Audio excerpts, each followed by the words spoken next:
আমাদের এই যে বাজারটা দিঘির পাড়, এটা ঐতিহাসিক একটা বাজার। এটা বিগত 200 বছর যাবত এই বাজারটা এখানে স্থায়ীভাবে আছে। তো এইখান থেকে বিভিন্ন জায়গা থেকে আপনার এই বাজারে মানুষ সদাই কিনতে আসে বা বিভিন্ন বাজার টাজার লাগলে এইখান থেকে সবকিছু কেনাকাটা করে। কিন্তু প্রতি বছরে নদীর পদ্মার ভাঙনে আমাদের এই দিঘির পাড় বাজার একটু একটু করে পুরা বাজারটাই বিলীন হয়ে যাচ্ছে। আমরা চাচ্ছি যে সরকার যাতে আমাদের এই বাজারটা যাতে এমন ভাবে মানে ঠিক করে রাখে বা পদক্ষেপ করে রাখে যাতে ভবিষ্যতে না ভাঙে।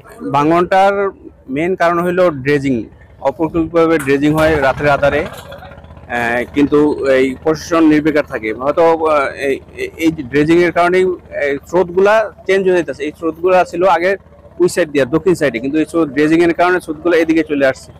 এদিকে চলে আসার পরে এদিকে পানির চাপ বৃদ্ধি পাওয়ার পরে ভাঙনটা তীব্র হয়েছে। দক্ষিণ বার ভাঙছে আগে, এরপর কালকার থেকে মানে এরপর চাপ দেখা গেছে। ওই চাপের ঠেলায় রাত্রে শেষ 8টা থেকে শুরু হয়েছে, সকালের থেকে তৈরি মনে করেন যে বিকুলায় ভাঙ্গিয়া লয়ে যাইতেছে। আমরা চালি চুলি সাইড করে দিশা পাইতেছি না মানুষ। পদক্ষেপ নেওয়া হয়েছে সরকারি পদক্ষেপ ছাড়া হালাইতেছে এরা বস্তা ফালাই, যে এই বস্তার কোনো আগর নিকট নাই। এখানটা 10টা হালায়, ওখানটা 20টা হালায়, 1 টলার হালায়, এমনি হালায় তো এই ভাঙন ফিরিতে পারবো না। এই বাজার থেকে সরকার প্রতি বছর 5 কোটি টাকা রাজস্ব আয় নেয় সরকারের, এবং এই পানি উন্নয়ন বোর্ডের গাফিলতির কারণে আমাদের এই নদী ভাঙা। নাইলে এই নদী অন্য যেখানে দরকার না সেখানে বাদ ঠিকই হয়ে গেছে। আমাদের এখানে দরকার হাজার হাজার লোকের কর্মসংস্থান এবং হাজার হাজার লোকের ব্যবসা বাণিজ্যের জায়গা, এবং হাজার হাজার লোক এখানে আসে বাজার করে, হাট বাজার করে, সেইখানে কোনো কাজ হয় নাই।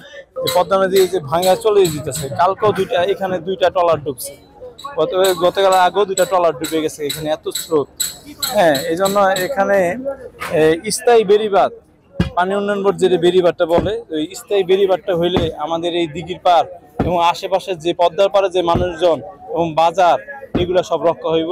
নাইলে এই আস্তে আস্তে এই দোকানপাটের মতনই সব নদীর গর্ভে চলে যাবে এবং এক সময় এই দিঘির পাড়টা মানচিত্র থেকে হারিয়ে যাবে।